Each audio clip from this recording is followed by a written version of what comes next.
If anyone you know has ever said that NXT is not good and has not been good in a while, please show them this pay-per-view. Hello everyone, I'm White from Sharpshooter Studios, and today we are going to be talking about NXT Heatwave from last night. The show was live in Toronto, and what a show it was! Oh my god, guys. If you did not check out the show, I highly recommend you see it, because what a show it was. In my opinion, as the title says, I strongly believe that this pay-per-view was way, way better than Money in the Bank. And we're going to get into it, and we're going to get into all my thoughts and all that. Before the show began, we saw a tag team match between Carmen Petrovic and Ariana Grace as they took on JC Jane and Jasmine Nix. I was not able to fully watch this matchup. I saw like the last few minutes of it. Ariana Grace and Carmen Petrovic as a tag team sounded weird on paper, you could say.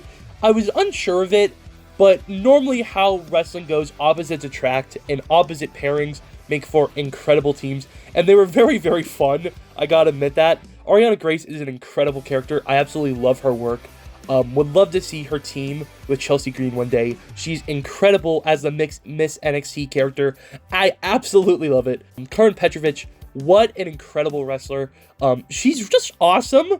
Like the whole sword thing's just so cool. And then she just kicks your head off. Like, she's awesome. Her and Ariana made for a pretty cool pairing. Carmen and Ariana got the win over the heels, and it was pretty cool moment for Carmen in her hometown. That was awesome for her. She had some Toronto Raptors gear on that was actually really cool. In a segment later on in the show, Carmen and Ariana were arguing, and they're going to be having a match on NXT, and I cannot wait for that one. Let's start off with the first match, and it was Oba Femi defending his North American Championship against Wesley. Wes came back recently and looked to get his title back that he never lost. And guys, what a match! You're probably going to be hearing me say that a lot in this video, what a match, but it's true because this match was absolutely insane. You guys have to see it. I'm going to show some clips through it. Oba just tosses Wes in the air, spins him, does an F20. Like, it's crazy. And all I could say was that match was insane. Big fan of that matchup. They went a solid like 20-25 minutes. I'm pretty sure. I really thought this match was absolutely insane. It was absolutely awesome, and I think you should definitely check it out yourself. We then saw Kalani Jordan defend her NXT Women's North American Championship against her good friend Sol Ruca. And guys, I'm going to say it again, what a match. This match was incredible. These two ladies are very, very talented, and I'm glad people are noticing it. I'm glad they're getting the credit they deserve. These two were going all over the place, started off incredibly hot. I was very skeptical of this match happening because I do feel like Sol should be the one to beat her for the title later on, but when I saw the match, that completely went out the window because the match was incredible. It was awesome. Sol hits a 450, a springboard 450 clothesline. It was pretty sick. It was like a 450 buckshot type thing. It was really, really cool. Kalani hit some beautiful poison ranas and one from the top rope. That was insane. Kalani ultimately got the win. I think that was the right call, and I do think that Kalani's title reign is going to be awesome. Up next, we had the NXT tag titles on the line as Axiom and Nathan Frazier defended the tag titles against Chase U. And I really could have saw this match going either way because Ridge Holland, he wasn't there, but he's been sort of kind of tinkering and teetering with Chase U, getting under the skin of Riley Osborne while also getting in Ridge's ear. And at the same time, Axiom and Nathan Frazier have been having their own mishaps, as Nathan sort of seems like his mind has been on more single stuff, while Axiom is trying to focus on their tag team. I really could have saw this match going either way. God, it was such a good match. I can't.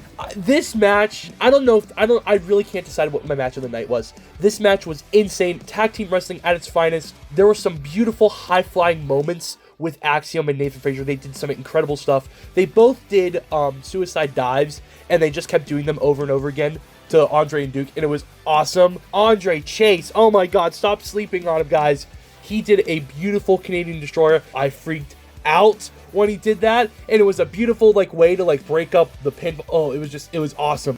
And I really think you guys should check this one out. If you love tag team wrestling, if you love the combination of different styles of wrestling, you absolutely need to check this one out. Next, we saw Roxanne Perez defend her NXT Women's Championship against Lola Vice. And I'm just going to come out and say, guys, not the biggest Lola Vice fan. I haven't been a fan of her whole entire run so far.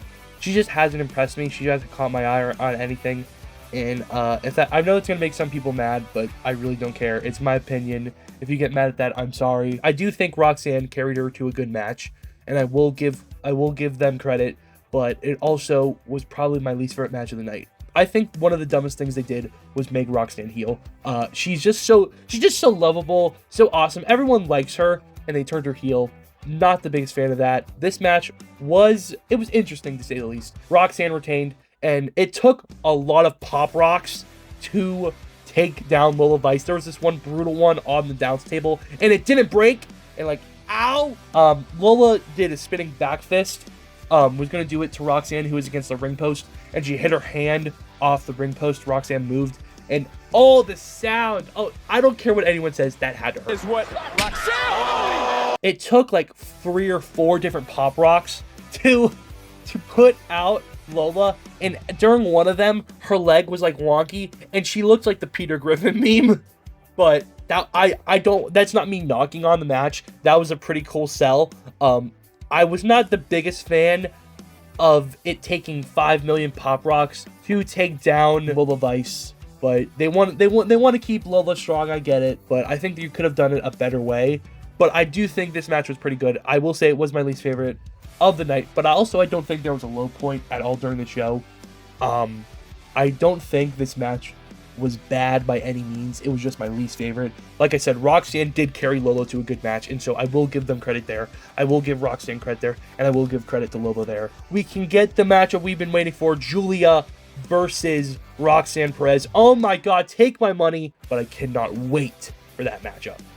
And finally, in the main event, we saw Trick Williams defend his NXT Championship against Javon Evans, Shawn Spears, and Ethan Page. And guys, I see a lot of people hate on Ethan Page, hate on Shawn Spears, hate on Trick Williams, and I absolutely think that is just wrong. And show them this match, because this match was off the chain. It was insane. It was awesome.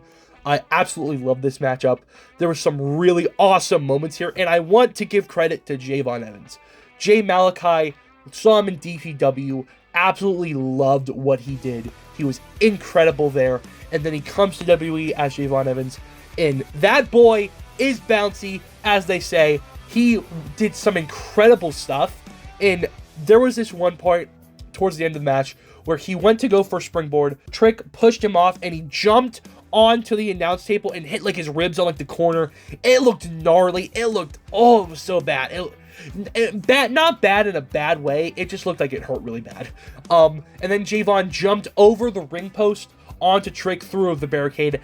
He's insane. The finish, Shawn copied what he did at Backlash years and years ago with Cena and Rated RKO. So Trick Williams need Javon. He then need Shawn Spears. He then need Ethan Page. And then Ethan falls on top of Javon. And then Trick is pulled out by Shawn Spears, and they both don't realize Ethan Page just pinned Javon Evans, and we have a new NXT champion. I am so happy for Ethan. He deserves his big moment. He is awesome and just an incredible talent, and I'm glad Ethan finally gets his due. And don't you think I didn't see the Joe Hendry tease at the end? Oh, Shawn Michaels, you're teasing me and I don't like it. Oh, bring Joe Hendry. And so we come to the main talking point of this video. Was NXT Heatwave better than Money in the Bank?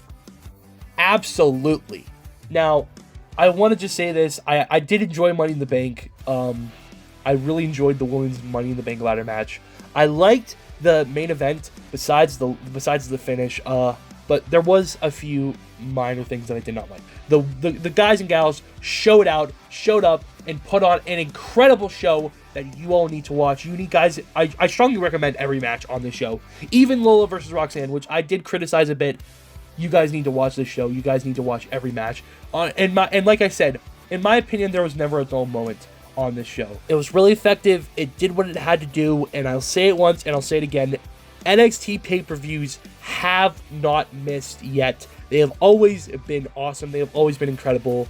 And I just got to give Shawn Michaels credit. I got to give the whole NXT crew credit. I got to give all the guys and gals on this show credit because, wow, they did a great job tonight. And they continue to do a great job. I will say the NXT TV, in my opinion, lacks a bit. But the NXT pay-per-views never miss. They are always awesome. And so, yes, NXT Heatwave was way, way better than Money in the Bank. Thanks, guys. Peace.